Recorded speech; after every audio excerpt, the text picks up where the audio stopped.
Radio Común 103.1 FM, en común con Comité Cerezo México, presentan Miradas Críticas. La situación en México. Una iniciativa radiofónica de Comité Cerezo México. Conduce Héctor Cerezo.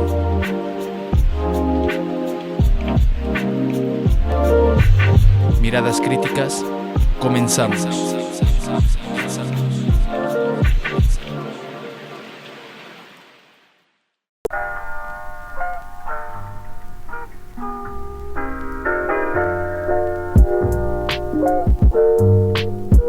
Sean bienvenidos y bienvenidas a su serie radiofónica Miradas Críticas, la situación en México. Un gusto estar de nuevo con ustedes en este primer programa de la temporada 2026. Pues gracias por escucharnos y compartirnos este martes 27 de enero. En esta ocasión les presentamos el programa titulado Por el derecho a la autodeterminación de los pueblos. Conduce su servidor Héctor Cerezo. Y participan en el bloque de denuncia Jessica Trejo con el tema La Defensoría Universitaria se lava las manos. Y en el bloque del comentario el tema es Un fantasma recorre América, el fantasma del antiimperialismo. Y en el bloque de La Voz de Fragua el tema es Buscar para no encontrar, el Estado y los desaparecidos. Y tenemos en el bloque de la entrevista a Jacqueline Dávila desde Venezuela, desde Caracas, Venezuela, con el tema, pues la situación actual allá en ese hermano país. Así vamos a iniciar esta temporada y bueno, mandamos saludos, toda nuestra solidaridad al pueblo mexicano y sus diferentes luchas, pero también al pueblo palestino, sirio, kurdo, cubano, venezolano y a todos los que están siendo pues oprimidos, explotados y ahorita víctimas de la ofensiva pues norteamericana imperialista. Toda nuestra solidaridad y nuestros saludos. Y bueno, pues vamos a iniciar con el intro del bloque de denuncia.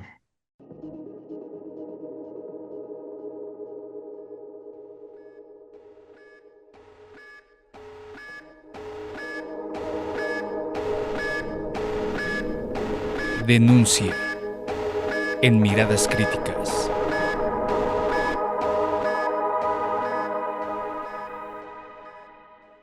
Pues gracias y muy buenas noches, Jessica. Buenas noches, Héctor.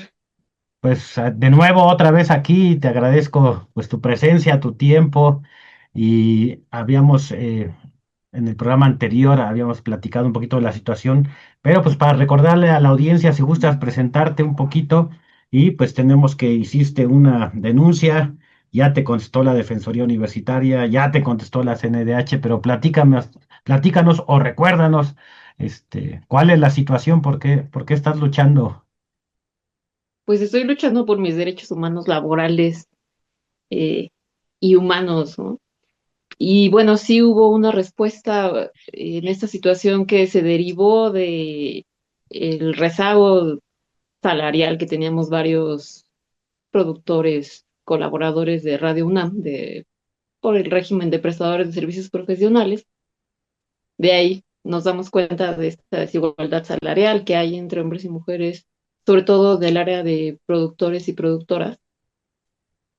Decido exponerlo en estas mesas de diálogo que hubo, no se atiende y tengo que acudir a instancias externas para que pues se observe esta situación.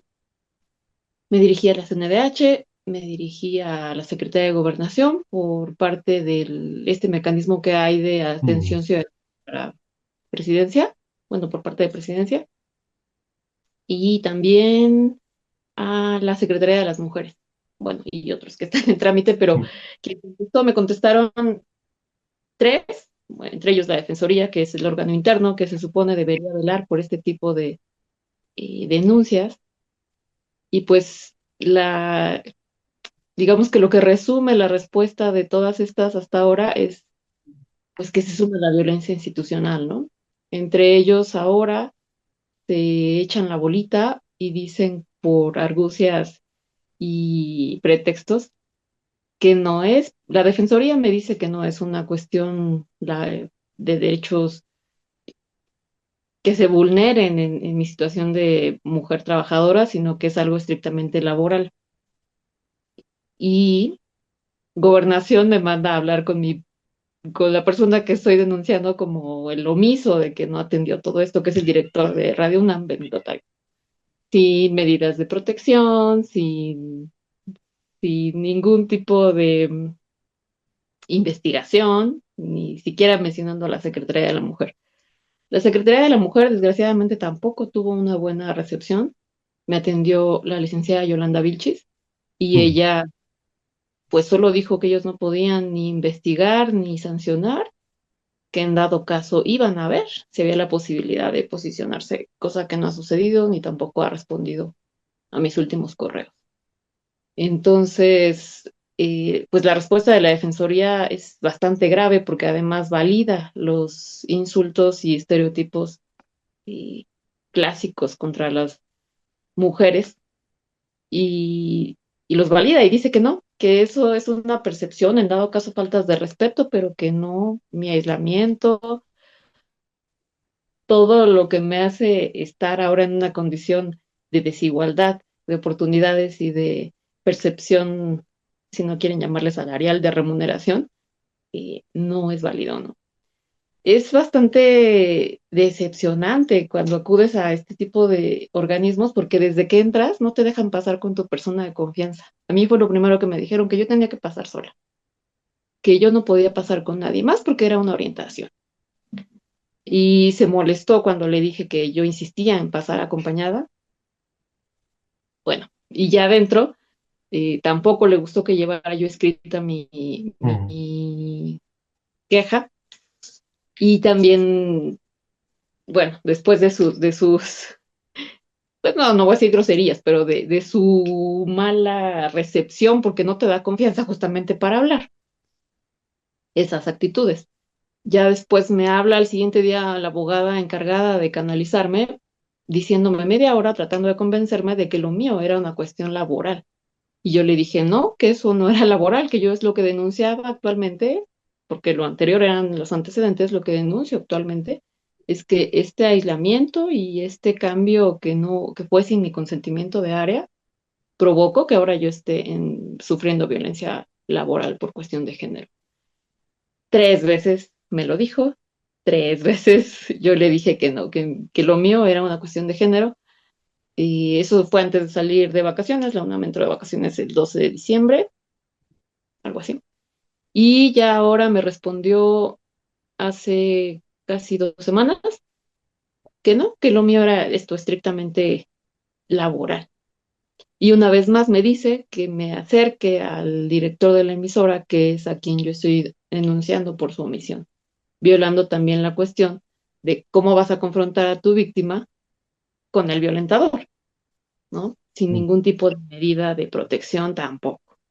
Entonces, eh, Gobernación me dice también todo esto, que ellos no pueden hacer nada por ser la UNAM autónoma. Entonces, una vez más, la UNAM está por encima de es como otro planeta donde no le aplica ni la Constitución, ni la Ley Federal del Trabajo, ni la CEDAW, que es a la que también se comprometieron a adherirse.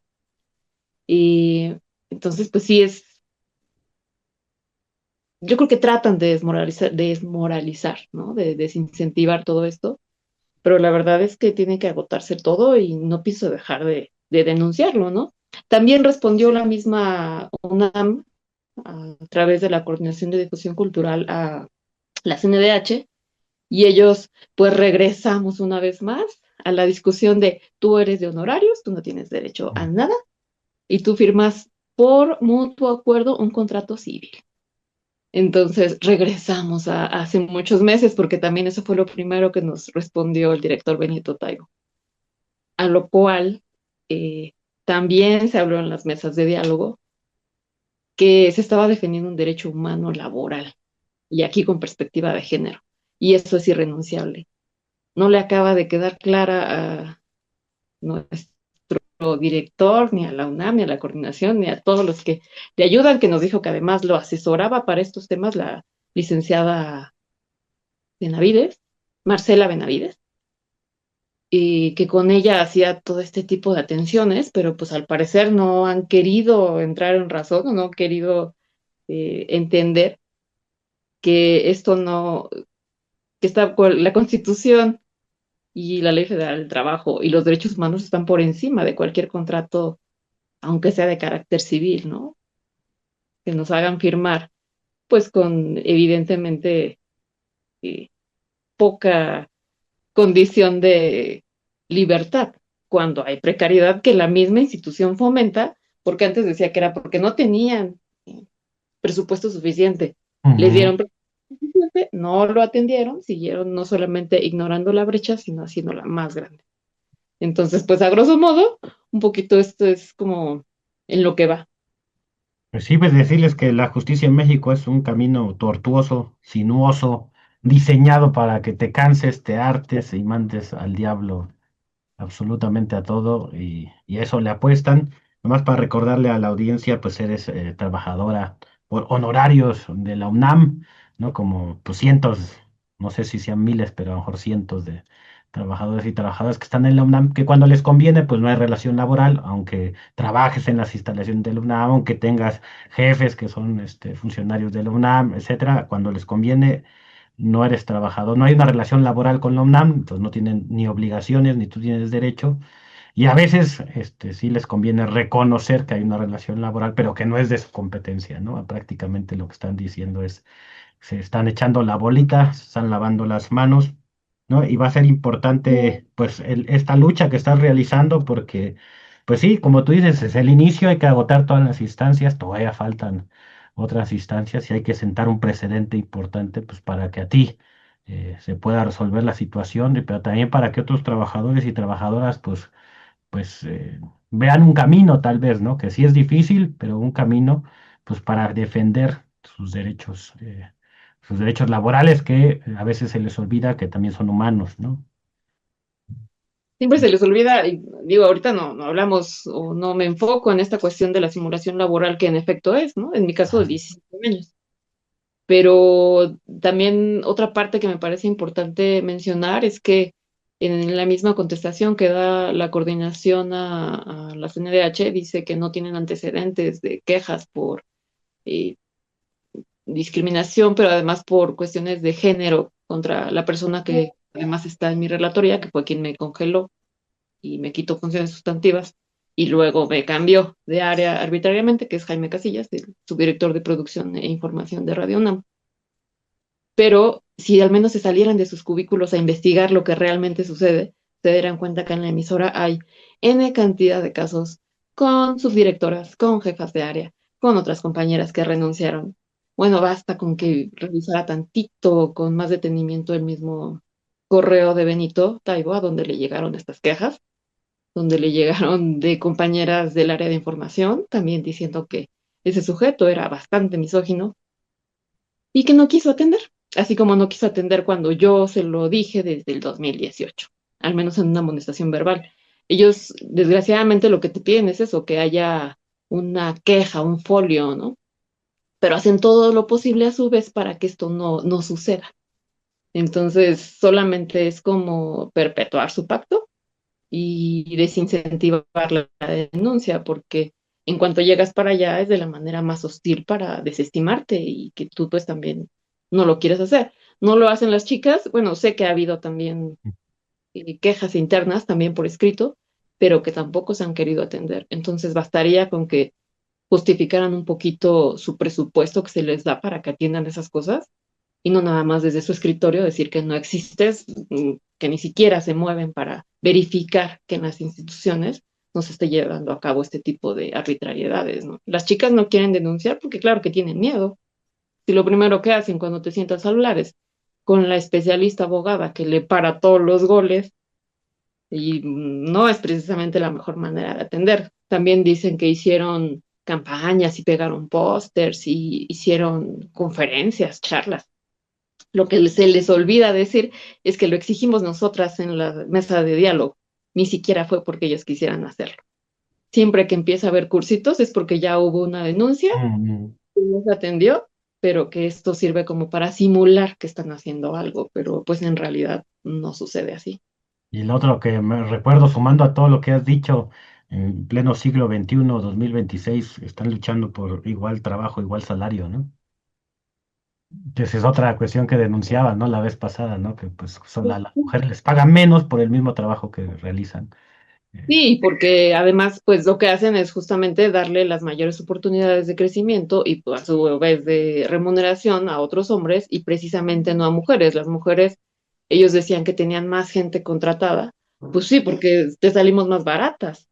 O sea, al final las labores que les das a las mujeres son asistentes, pueden ser reporteras, pueden ser, pero no pueden llevar los espacios más grandes y que conllevan también, pues, más responsabilidad y por ende también más pago, ¿no? Entonces, es deliberadamente que así lo quieren asignar, pues por una cuestión misógina, que aunque no quieran reconocer, está ahí latente y de la cual yo y varias compañeras más, pues somos víctimas. Pues muchas gracias, Jessica. Toda nuestra solidaridad. Sabemos que es difícil, pero también pues todo nuestro reconocimiento al valor que tienes, porque pues, no es fácil enfrentarse al monstruo del UNAM. En otros casos lo sabemos. La UNAM, efectivamente, ellos creen que es una isla donde no rigen las leyes mexicanas ni internacionales y rigen ellos. Y así lo hacen ver, así lo demuestran. Y pero bueno, siempre les Así hemos dicho que hay que luchar y sí, sí se logran muchas cosas. sí, pues gracias por su apoyo y por su espacio, siempre abierto y por su solidaridad en este y otros ámbitos. Gracias a ustedes. No, al contrario, pues gracias. Y pues aprovechando esta lucha por los derechos humanos laborales, pues a recordarle a la audiencia que hay convocatorias, está la convocatoria, la segunda escuela general de derechos humanos en Nuevo León, allá en Monterrey, es la segunda escuela, se realizará los sábados 21 y 28 de febrero y el 7, 14, 21 y 28 de marzo en horario de 3 a 7 p.m. La segunda escuela de Derechos Humanos por la Memoria, la Verdad y la Justicia allá en Monterrey. Y para continuar con esto, también está la primera escuela de derechos laborales, ahí, Ricardo Flores Magón, en Toluca. Esta escuela la hacemos conjuntamente con la Organización de Lucha por la Emancipación Popular y va a ser en el Centro Toluqueño de Escritores. A lo mejor no lo saben, pero ese centro que ya lleva más de 2 décadas en el centro de Toluca, pues hicieron una orden para desalojarlos y cambiarlos de ese espacio. Claro, les están prometiendo un lugar más grande, etcétera, pues la verdad es que es un centro donde pues hay escritores, hay obras de teatro. Ahí realizamos nuestra primera escuela de derechos humanos del Comité. Es un espacio solidario. Se enseñan pintura, cursos para niños, etcétera. Es un espacio que está acomodado, ¿no? Y de repente se le ocurre al presidente municipal, pues, correrlos. Y ahorita hay una gran lucha para, pues, sobre todo de la comunidad artística e intelectual, de sostener y mantener ese espacio. Y nada más por eso ahí vamos a hacer también nuestra escuela de derechos laborales, pues para sumarnos a esta solidaridad, hasta la convocatoria, hasta el 5 de marzo va a estar esta convocatoria de la primera escuela de derechos humanos laborales, ya muy, muy, muy específica. Y también tenemos otra escuela de derechos humanos laborales, es así, aquí en la Ciudad de México del 14 de marzo al 9 de mayo, 8 sesiones, sin costo, por supuesto. Dice, ¿qué hacer ante un despido justificado? ¿Cómo puedo hacer mi propio sindicato o coalición? ¿Cómo defiendo mis derechos laborales? Una convocatoria para la Ciudad de México, la cuarta escuela. Y también, pues, por supuesto, es gratuita esta escuela para todos los trabajadores y trabajadoras.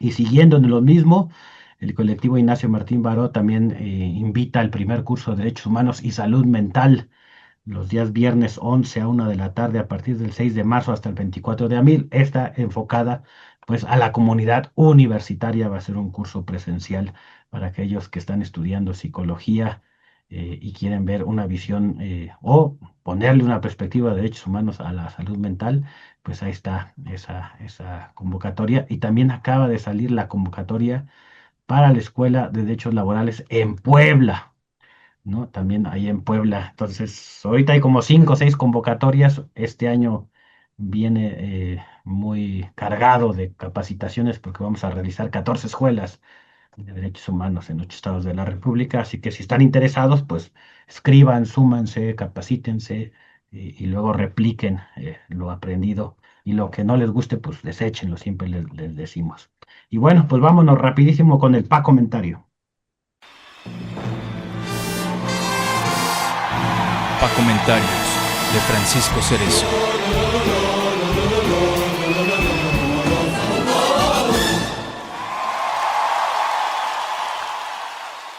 Muchísimas gracias, Héctor. Pues un fantasma recorre América, el fantasma del antiimperialismo. El ataque militar norteamericano contra el pueblo de Venezuela abrió una nueva coyuntura a nivel internacional, particularmente en Latinoamérica y específicamente en México. Como en toda coyuntura político-social, se delimitan dos grandes campos antagónicos: aquellos que por cualquier motivo justifican el ataque militar y levantan la bandera de las barras y las estrellas, y aquellos que levantamos la bandera del derecho humano a la autodeterminación de los pueblos. Los primeros, aquellos que justifican el ataque con mentiras como que Venezuela es una dictadura, y además imploran arrodillados al fascista del norte para que invadan México, para hacer lo que ellos no pueden, derrocar al gobierno. Incluso para curarse en salud, dicen que hacer este llamado no es traición a la patria, cuando eso es lo que exactamente están haciendo. Ahí se encuentran prianistas e ideólogos de la ultraderecha, todos afectados en sus rebosantes bolsillos por la 4T. Del otro lado estamos todos los que claramente decimos que todos los pueblos tienen el derecho humano a la autodeterminación, es decir, que cada pueblo, de acuerdo a sus condiciones históricas, ha luchado por tener un gobierno que responda a sus intereses, y que, aunque en la mayoría de los países el capitalismo sigue gobernando y el pueblo sigue oprimido y explotado, no hay justificación para que otro país meta sus narices para determinar el rumbo económico, político y social de cualquier nación. Y esto incluye, en México, la dependencia económica hacia los gringos, de la cual el gobierno de la 4T no quiere alejarse del todo. Los primeros, los traidores, incluso llaman al gobierno y al pueblo mexicano a dejar de ser solidarios con otros pueblos, el cual es otro derecho humano, el derecho humano a la solidaridad, argumentando que si México no es lo suficientemente dócil y servil con los gringos, nos está poniendo en riesgo de que nos invadan. Y por tanto, la única salida es ser unos cobardes arrastrados. Ahora bien, defender el derecho humano a la autodeterminación del pueblo mexicano tampoco es un cheque en blanco para que el gobierno de Morena frene su tortuguismo transformador. Al contrario, es una exigencia para que en esta coyuntura internacional encuentre otras economías con las cuales comerciar en condiciones justas y no de subordinación. Impulse la autosuficiencia alimentaria que el Tratado de Libre Comercio, que tanto aplaude, redujo a su máxima expresión, y deje el discurso de me pega porque me quiere, y evite colaborar militarmente con un ejército que solo puede enseñar, como ha sido históricamente, a torturar, invadir y violar toda ley internacional y nacional y los derechos humanos de millones de personas. Preguntamos, ¿a qué van nuestros soldados con los gringos? Creemos que solo van a aprender a subordinarse, porque para entrenar pueden hacerlo solos. Así que todas las fuerzas progresistas y de la izquierda política y social debemos no solo salir a las calles a condenar las invasiones gringas, sino exigir que se respete la autodeterminación de todos los pueblos, elegir su propio destino y sobre todo explicarle a la gente que nos rodea la importancia de fortalecer la organización popular, incluso para señalarle al gobierno mexicano que no acepte condiciones humillantes por miedo a un golpe militar, el cual no tiene forma de evitar, ya que es una decisión del fascismo gringo y no una consecuencia de lo que haga el gobierno, a menos que se arrodille, y aún así no habría garantía. Debemos recordar también que no es gratuito el sentimiento antiimperialista del pueblo mexicano. 3 veces hemos sido invadidos por los gringos y nos han arrebatado la mitad de nuestro territorio. El imperio está cayendo y para evitar caer está pisando a los que incluso decía eran sus amigos. Pero recordemos que los gringos no tienen amigos, solo intereses, y que por mantenerlos, sin problema nos van a pisar aún más de lo que lo han hecho siempre. Así que las coyunturas históricas como esta nos ponen un predicamento vital. ¿Nos arrodillamos ante el poderoso con la falsa esperanza de vivir de sus migajas, o nos mantenemos dignos como pueblo ante un fascismo desbordado?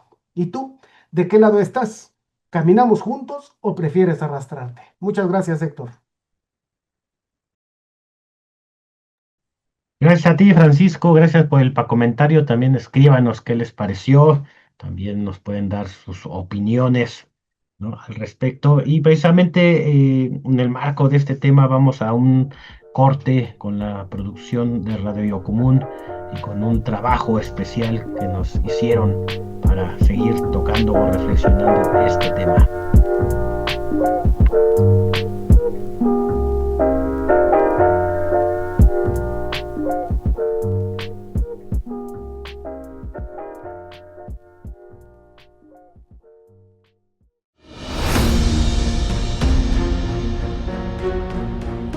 En 1914, Vladimir Ilich Lenin escribió El derecho de las naciones a la autodeterminación. Allí defendió una idea clara: cada pueblo tiene el derecho de decidir su destino político.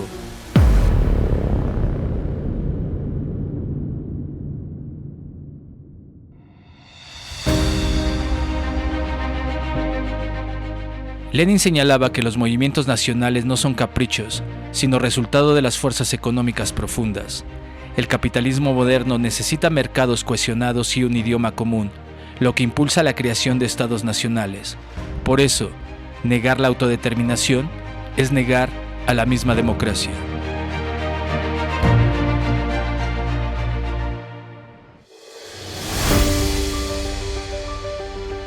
Hoy, más de un siglo después, América Latina enfrenta un dilema similar. Nuestros pueblos buscan unidad y soberanía frente a las presiones externas. Desde las luchas indígenas por el reconocimiento de sus territorios hasta los intentos de integración regional, la pregunta sigue vigente: ¿quién decide el futuro de nuestras naciones?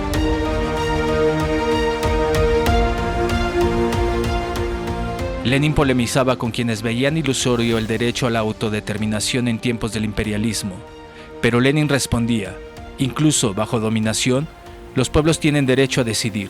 Y esa discusión resuena hoy en América Latina, donde el imperialismo yanqui sigue imponiendo sus intereses económicos y militares, limitando la soberanía de nuestros países.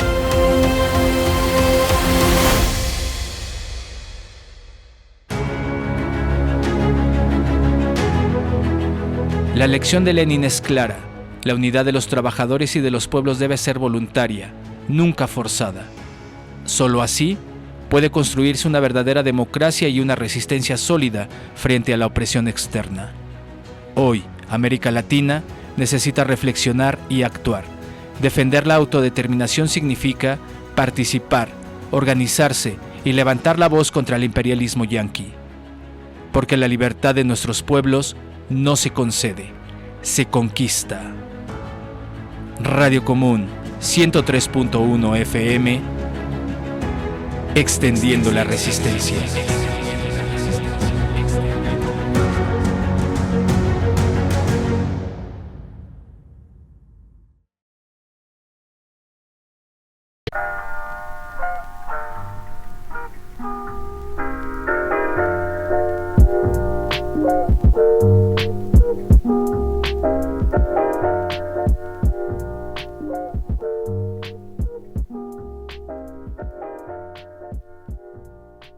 Vámonos con el bloque de La Voz de Fragua, con el tema Buscar para no encontrar, el Estado y los desaparecidos.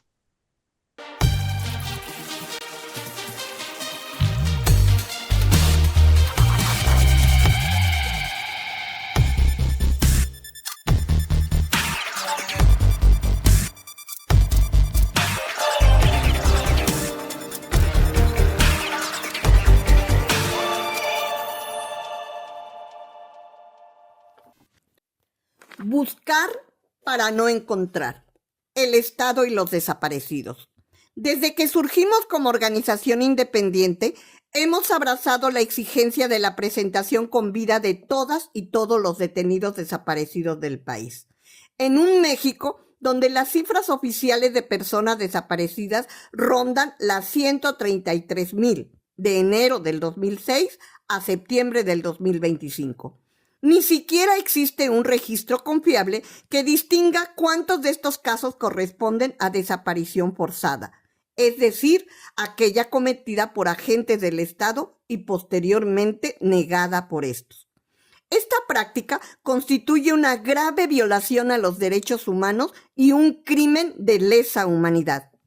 Sea o no catalogado como desaparición forzada, los desaparecidos son del pueblo. Y las consecuencias de este crimen no recaen únicamente sobre las familias, sino sobre el pueblo en su conjunto. A esta espantosa cifra se suman más de 72,000 cuerpos sin identificar, almacenados en instalaciones gubernamentales, así como cientos de miles de fragmentos óseos resguardados en distintas dependencias. Ante estas cifras devastadoras y la profunda indiferencia del Estado mexicano, han sido los familiares y las organizaciones independientes, es decir, el propio pueblo, quien ha emprendido el largo camino para encontrar respuestas, verdad y justicia. Estos colectivos de familiares han hecho de todo: marchas, plantones, denuncias públicas y hasta excavaciones. Los resultados de su lucha dejan al descubierto el grado de complicidad, de omisión y negligencia de las autoridades. Basta recordar el caso que estremeció al país en marzo del 2025, cuando el colectivo Guerreros Buscadores de Jalisco difundió imágenes de crematorios clandestinos en el rancho Izaguirre, en la localidad de La Estanzuela, municipio de Teuchitlán, donde se localizaron restos humanos calcinados y triturados, cientos de zapatos y prendas de vestir, mochilas, carteras, bolsas, maletas, credenciales, entre otros objetos. A esta denuncia se sumaron múltiples colectivos de madres buscadoras, quienes han señalado que tanto la Fiscalía General de la República como la Comisión Nacional de Búsqueda no asumen su responsabilidad, actúan con indiferencia y no realizan su trabajo como corresponde. Otro caso que desvela el actuar de estas instituciones es el de la detención-desaparición de los revolucionarios Edmundo Reyes Amaya y Gabriel Alberto Cruz Sánchez, militantes del Partido Democrático Popular Revolucionario, Ejército Popular Revolucionario, desaparecidos el 25 de mayo del 2007 en Oaxaca. El 10 de agosto del 2022, familiares y organizaciones que acompañamos el caso obtuvimos un amparo de la Suprema Corte de Justicia de la Nación, que ordenó, entre otras medidas, la creación de una comisión especial de búsqueda. Gracias a la movilización en las calles, se han realizado varias búsquedas en campo a cargo de la Comisión Nacional de Búsqueda. Sin embargo, los familiares han denunciado graves fallas metodológicas, respaldadas por un peritaje que evidenció la falta de rigor científico en los informes oficiales, entre otras anomalías.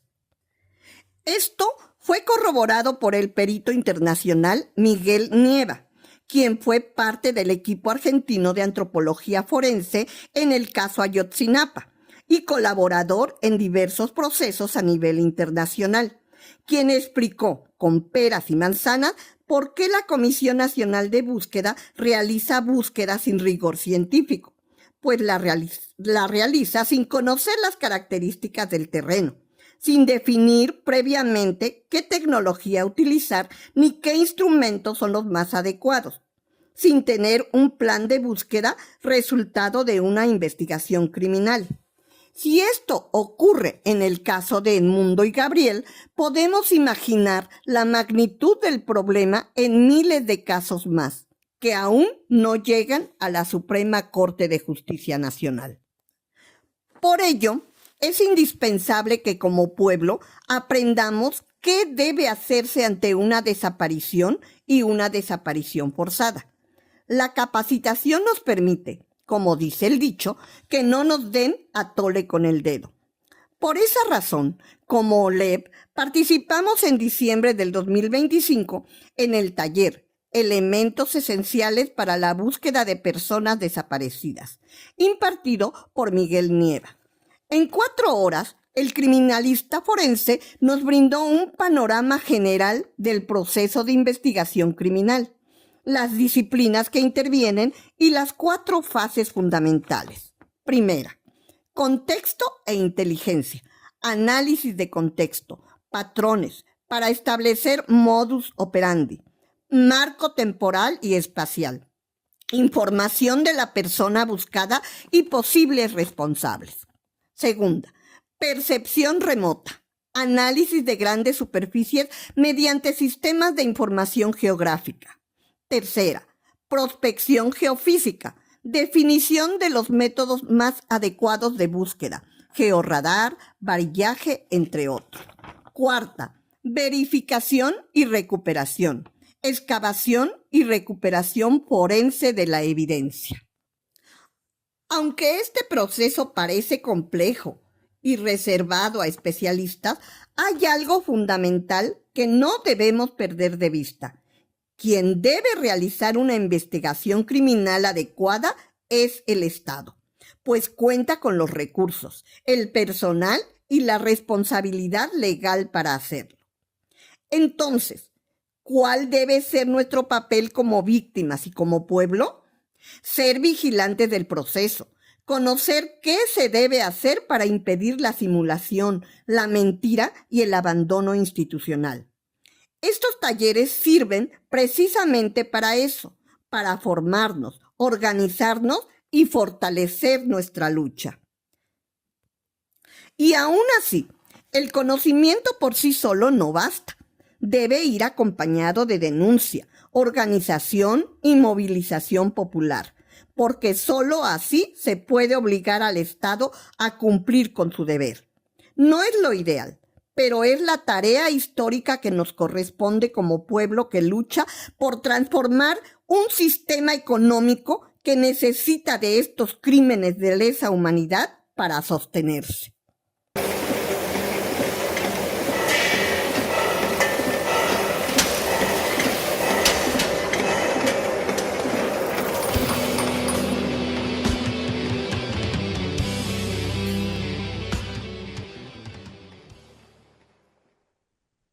Pues bien, estamos de regreso en Miradas Críticas, la situación en México y también en América Latina. Y mandamos saludos a quienes nos están escuchando en diversos estados de la República, allá el estado de México, a Toluca, a Cotitlán Izcalli, el estado de Puebla, a Cuernavaca, Morelos, allá Chiapas, Guerreros, Querétaro, San Luis Potosí y las diferentes alcaldías de aquí de la Ciudad de México como Tláhuac, Tlalpan, Coyoacán, Azcapotzalco y Álvaro Obregón. Gracias por escucharnos y por vernos. Y pues antes de darle la bienvenida a nuestra invitada del día de hoy, vámonos con el intro del bloque de la entrevista.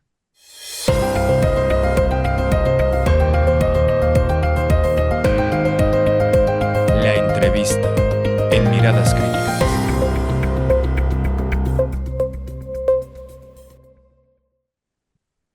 Pues ahora sí, muy buenas noches, Jacqueline Dávila, ya casi medianoche allá en Venezuela. Muchas gracias por aceptar la invitación para esta entrevista. Agradecida estoy yo por el espacio y por siempre estar prestos a la solidaridad internacional. Pues la audiencia mexicana, como yo pienso muchos pueblos de América Latina y del mundo, no solamente estamos preocupados o no solamente nos estamos movilizando, sino que queremos saber de viva voz de personas como tú que están en Venezuela, pues cuál es la situación actual, sobre todo a raíz pues de pues del secuestro del presidente y su pareja y bueno, y todo lo que ha derivado, que nos pudieras platicar cuál es la situación actual en Venezuela. Bueno, hermano, la situación actual en Venezuela, a pesar de la agresión vivida el 3 de enero y que ya esto lo hemos dicho en oportunidades, pero no nos cansamos de denunciarlo, violaron una zona de paz, una región que estaba reconocida internacionalmente como una zona de paz. Esto marcó un punto de quiebre, pero a lo interno esto se ha traducido en una unidad, en una situación muy aferrada a que nosotros vamos a defender nuestra soberanía, a pesar de que fue vulnerada, por supuesto, tras la agresión militar, pero estamos convencidos o tenemos una convicción colectiva de que la dignidad no se vende, la dignidad no se negocia y que aquí estamos más unidos que nunca, una revolución más fortalecida, para poder enfrentar a cualquier otra situación venidera, ¿no? Quería comentar también que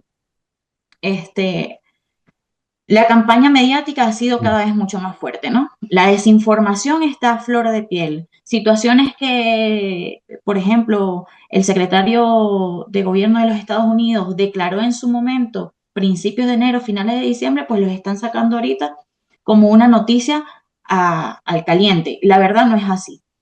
Eso, por supuesto, nosotros tenemos campañas de información que agradecería, siempre agradezco la solidaridad internacional y que, por supuesto, mantengamos esa actividad no solo en las calles, que es muy importante mantener las calles calientes, sino también en las redes, en los medios, en las paredes, tal cual como estamos el día de hoy.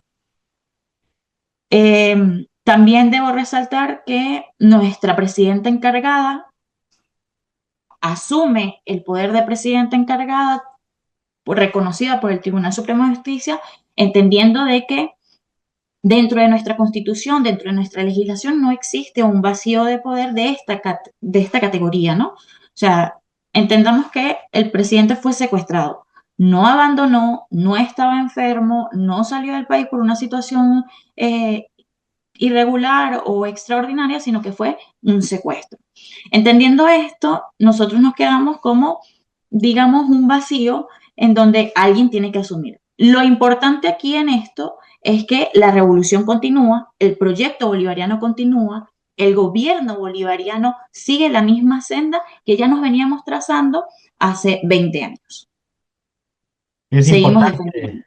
es importante mencionarlo a la audiencia mexicana, nosotros que hemos, pues sí, mediáticamente, pero también en las calles, en brigadas, informarnos. Mucha gente luego de aquí de México nos dice, bueno, pero ¿por qué defienden a Venezuela? Porque sí, en México, como en muchos países, hay una derecha que posee medios de comunicación y que ha estado bombardeando durante años esta idea de que Venezuela hay una dictadura, Maduro es un dictador y que lo que hicieron fue liberar a un pueblo oprimido, ¿no? Ese es el discurso de la derecha, ¿no? Del quienes justifican. Sí, pero Es- entonces ahí yo caigo y me disculpas, sí, tomo sí, la palabra, por tu palabra por delante, pero ahí entonces yo caigo en que, pero que, ¿a qué llaman realmente una dictadura, no? O sea, vemos el norte y el norte aquí mismo, o sea, Estados Unidos, y cómo las personas están siendo literalmente asesinadas en las calles, siendo ciudadanos nacidos, nativos de Estados Unidos, ¿no? O sea, eso no es dictadura, eso no es represión, eso no es represión de la libertad de expresión, eso no es una masacre básicamente, porque es que cuántos muertos no están contabilizados hoy en día de las represiones de la ICE, por ejemplo, de las redadas de la ICE. Y el hecho también de que los pueblos hermanos, los pueblos de todos los continentes, ¿no? Asia se ha pronunciado, África, Europa, América Latina completa o América completa, porque en Canadá también tenemos amigos que se han pronunciado a favor de la liberación de nuestro presidente, pero también denunciando la agresión de los Estados Unidos. Eso es porque Estados Unidos, al agredir Venezuela, atreverse al cruzar la línea y profanar esta zona de paz, también manda un mensaje al mundo. Y es simple, sencillo, con palabras más cotidianas imposible. O sea, hago lo que yo quiero porque yo quiero, porque puedo y porque me da la gana. O sea, voy a prevalecer mis intereses como nación, porque entre comillas, ¿no?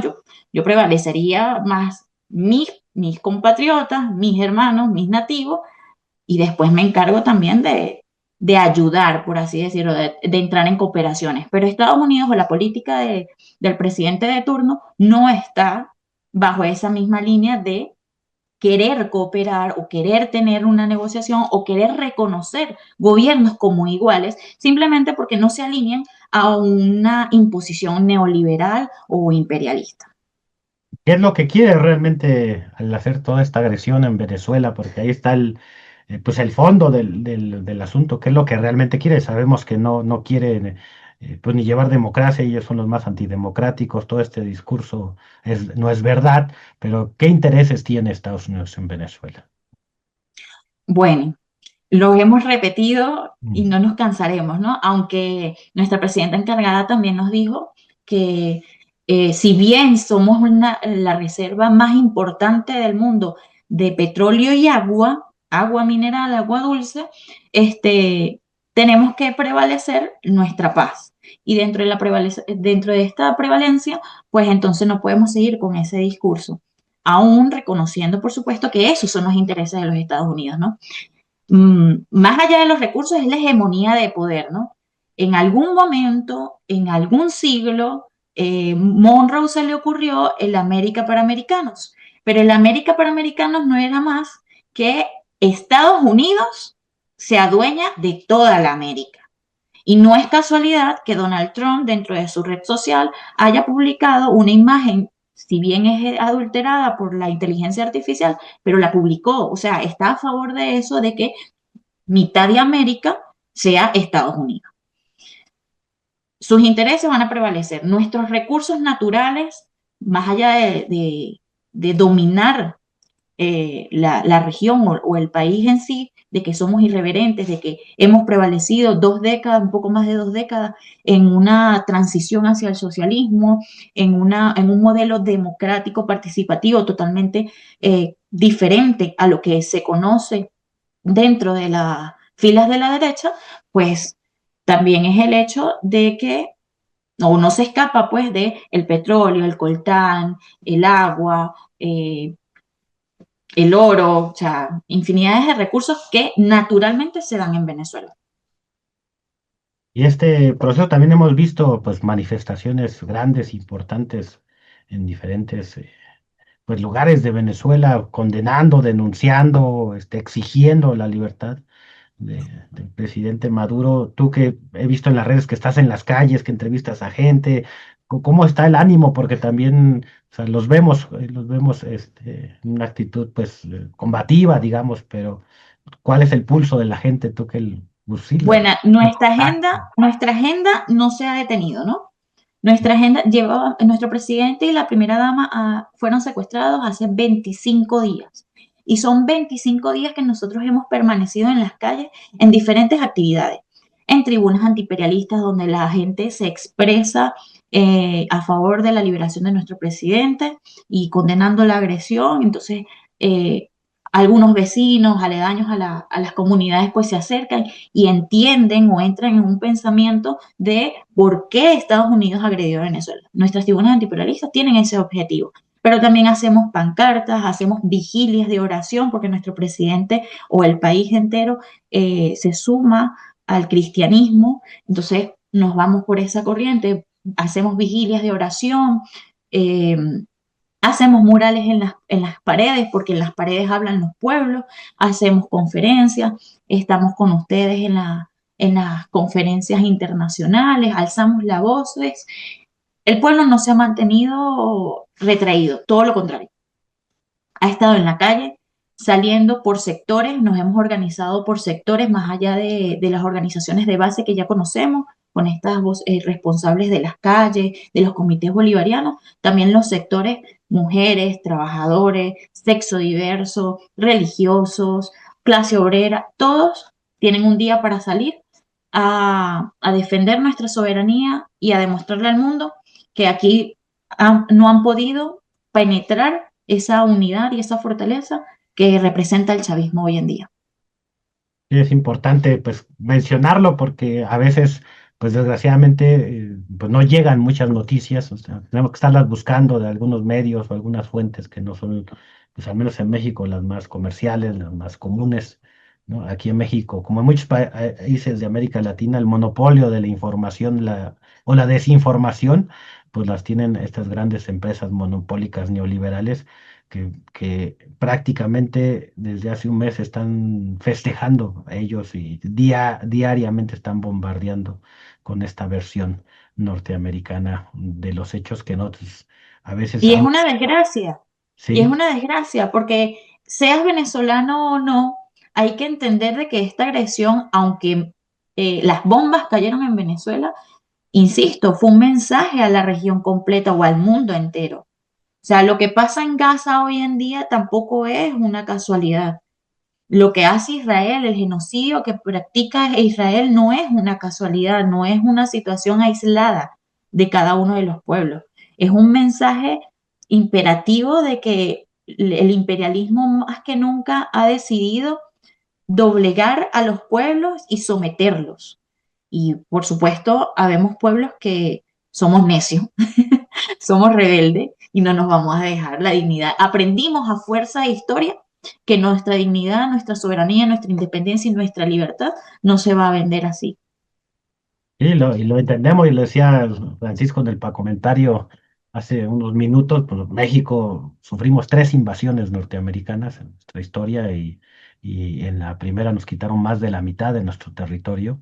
Este, entonces Sí. conocemos el hambre imperialista norteamericana y que a veces o creemos que cediéndoles nos van a dejar en paz y no es cierto, no tienen llenadera, es una necesidad del capitalismo mundial en No crisis. se sacian, no se Exacto. sacian de poder y para eso también, o sea, es importante también lo que tú estás comentando. Ya, México ha sufrido 3 invasiones y perdieron más de la mitad del territorio. Pero entonces, ¿qué pasó después de que fue bombardeado Venezuela? Literalmente el mismo día Trump se para y dice, bueno, ahora vamos por Colombia y por México. Creía aquellos compañeros que creen que son hechos aislados y que son operaciones quirúrgicas y que solamente es con Venezuela y por eso, porque últimamente se ha puesto de moda eso de que si no eres venezolano no puedes opinar. No, hermano, todo lo contrario.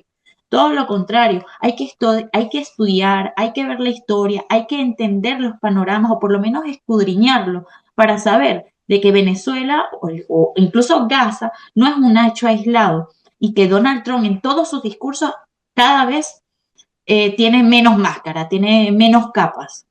Ha develado lo que realmente representa el imperialismo, ha develado realmente el pensar norteamericano o de estas doctrinas que Donald Trump mismo dijo que ha mejorado la doctrina Monroe. O sea, yo siento que el descaro es tan bárbaro que no cabe ni en las palabras. Y que hayan compañeros que celebran y además no puedan escuchar realmente lo que él dice, porque tal vez no nos escuchan a nosotros. Mm. Muy bien, porque no crees en nuestras palabras. Perfecto, entonces escucha a los que tú sigues y te darás cuenta rápido de que cuáles son las intenciones, de qué es lo que pretenden, qué es lo que realmente buscan.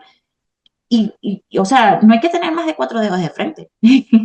Ya lo dijo que él es un dictador y que a veces se necesitan dictadores, ¿no? O sea, él lo dijo, Sí, o como tú sea, dices, no, no nos crean a nosotros, ¿no? Créanle a ellos. escúchenlos. Y ahora descubren, por ejemplo, que en Estados Unidos es legal darle 8 balazos a una persona antes de considerarse un abuso policial. No, y además, difamar, ¿no? O Ujú. sea, el compañero, el enfermero que por desgracia murió en esta redada, es lo que estaba, y se ve en los videos, y por eso se desmontó el fake, que él estaba armado. No, él no estaba armado. Bueno, es que hoy en día el arma más letal es un celular. Eso sí lo sabemos. Y si no, bueno, ¿por qué ellos implementan tantos algoritmos y tantas manipulaciones en los algoritmos para literalmente manejar el cerebro humano? O sea, sabemos que es un arma, pero de ahí a decir que era un arma de fuego y que por eso más de 8 agentes encima de él se sintieron amenazados, wow. Y además, luego era un enfermero en un hospital de veteranos de guerra, ¿no? Sea, le servía al gobierno, ¿no? No, y lo de René también fue una barbarie, ¿no? Lo de René Good, que por eso es que insisto, o sea, no nos crean a nosotros, véanlos a ellos, Y es, estudiemos lo que dice. y es importante René lo Good, que... él dijo Ah, en Davos que a él se lamentaba porque los familiares de René eran muy devotos a Trump. O sea, eso es lo que a él le preocupa. Lo sabemos, porque obviamente para ese tipo de políticos no les interesa hacer políticas sociales ni atender a los pueblos, les interesa es en el momento de votar. Pero imagínate lo que trasciende aquella palabra de no te importa la vida de la compañera que fue amedrentada y violentada su vida al punto de desvivirla, sí, y se reducen unos votos, ¿no? sí, y En tienes unos votos, Tienes toda la razón, no nos escuchen a nosotros, escúchenos a ellos. Y también, pues, son tiempos de definiciones también, que les decimos, ¿no? A veces totalmente, tú dices, los compañeros totalmente. o los despistados dicen, es que no somos ni derecha ni de izquierda, eres de derecha. Es que yo no estoy ni con Trump ni con Maduro, estás con Trump, ¿no? O sea, Sí, desgraciadamente son momentos de definiciones y sabemos que ningún gobierno es perfecto, ninguna sociedad es perfecta, ningún partido es perfecto. hace poco Pero- yo hacía un ejercicio práctico con unos alumnos pequeños, unos niños, Ajá. no son mis alumnos por si acaso, este, pero eran unos alumnos y conversaba con la coordinadora del plantel y yo le decía, usted no me puede decir a mí que yo no puedo hacer un reclamo o una observación por un compañero que no es mi hija, porque entonces yo no soy la representante. Yo espero, y era una institución religiosa, ¿no? Que aquí es donde vamos a la doble moral. Yo espero que si a usted le pasa algo en la calle, no espere que si yo pase por ahí yo haga algo. O sea, hay que tener sentido común. Y el sentido común parte también de la izquierda, aunque no lo quieran reconocer. O sea, si tú estás pasando hambre y yo tengo comida, ¿por qué yo no compartirla? Porque No te somos, vuelvo, porque te vuelvo el flojo, dirían cristianismo los no de nos derecha. llama, exacto, y el cristianismo no nos llama a esto de amar al prójimo como a uno mismo. Entonces, todo se va relacionando porque además esos confundidos, porque yo prefiero llamarlos confundidos, dicen que no, que estamos paranoicos y que no, y queremos ver todo como política. Hermano, pero es que si todo es política, ¿cómo pretendes que no hablemos o no la relacionemos? Y es política y es guerra, ¿no? Y Desgraciadamente es se guerra. están Hoy en día imponiendo. una guerra desproporcional. Exacto, Y como dirían los clásicos, es la continuidad de la política también, ¿no? es Pues correcto. nosotros, pues muy modestamente desde México nos movilizamos, denunciamos, tratamos de apoyar, aunque también siempre le decimos a los compañeros y compañeras que con ese mismo ímpetu de solidaridad internacional, no debemos que olvidar que nuestro mejor aporte en México, pues es luchar también en nuestro país, ¿no? Para que cambien las condiciones y que tengamos un gobierno que pueda apoyar con mejores condiciones, pues a lo que está pasando. No solamente tú bien lo dices, Venezuela, Palestina, ahorita los kurdos, ¿no? Que nosotros fuimos críticos de la alianza de los kurdos con Estados Unidos, pero tampoco vamos ahorita a dejar de denunciar que están, van a La, cometer impar- un genocidio contra los kurdos, ¿no? la imparcialidad se ha visto, o esto de querer ser tibio, confundido a propósito, o quererse pasar por confundido a propósito, sabemos perfectamente que pasa factura. La derecha sí o sí va a pasar factura. Y para muestra tenemos Canadá. Canadá que yo siento que ni se siente, ni se siente. Ellos de broma participan en las conferencias de la ONU y ahora Estados Unidos quiere tomar su territorio. Y uno se queda así como que, ¿ves que no te sirve la imparcialidad? O sea, lo decía bien el Che, hay que tener irreverencia en la palabra, pero también acción revolucionaria. Y, Es, y, y lo y hay que ser famoso de, firme, y lo famoso de ni confiar ni así, ¿no? Del ni imperio. tantito así. Eso es así, Pues eso es así. muchas gracias, Jacqueline. Para nosotros siempre es un gusto pues escucharte, escuchar de lo que está pensando pues una parte o la mayor parte del pueblo venezolano ante esta situación que, que pues sí es lamentable, pero también nos impulsa a seguir luchando y no sé si quieras despedirte de la audiencia mexicana con algunas palabras. Por supuesto, por supuesto. Bueno, primero hacer un inciso pequeño en donde recuerdo que, o en este momento hay que recordar que el pueblo venezolano, si la derecha tuviera la razón, el pueblo no estuviera 25 días en la calle y las comunidades no se estarían reuniendo y no hubiera miles y miles de cartas de apoyo y solidaridad y amor a nuestro presidente y a la primera dama para que puedan sentir el fervor revolucionario que siente este pueblo y que siente también para su pronto regreso, ¿no? Hay que reconocerlo. La revolución bolivariana, el chavismo e incluso el venezolano, porque tal vez no es chavista, pero es venezolano y sabe perfectamente que una agresión militar fue una injerencia y fue una imprudencia de los Estados Unidos que no debió cometer. Entonces el venezolano sabe perfectamente que este es un momento de unidad. Y nosotros, a partir de esa premisa, agradecemos profundamente la solidaridad que ustedes brindan cada día en cada una de sus trincheras, en cada uno de sus espacios y no bajemos los brazos. Es un momento, como bien lo dijiste, de definición.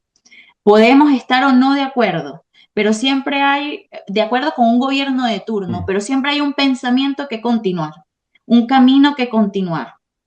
Y eso no es más que la unidad y la defensa de nuestra soberanía, de nuestra autodeterminación y de nuestro derecho a decidir nuestros propios destinos, como naciones, pero también como región, porque en la unidad de todos estos pueblos está la fuerza ante el imperialismo, por mucho que suene cliché, es así, es una realidad, es una verdad.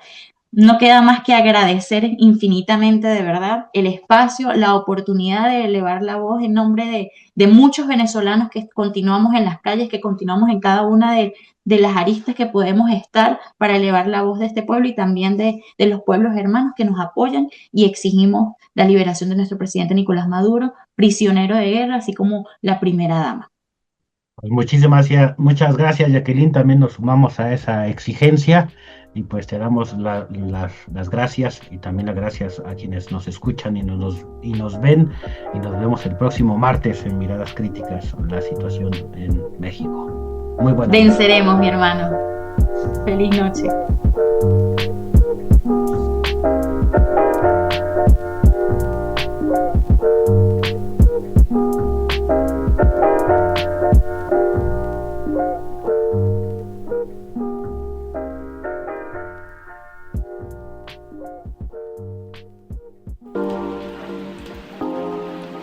Radio Común, en común con Comité Cerezo México, les esperamos en la siguiente entrega. Miradas Críticas. La situación en México. Una iniciativa radiofónica de Comité Cerezo México.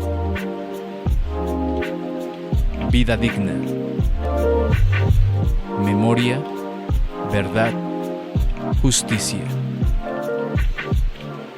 Radio Común.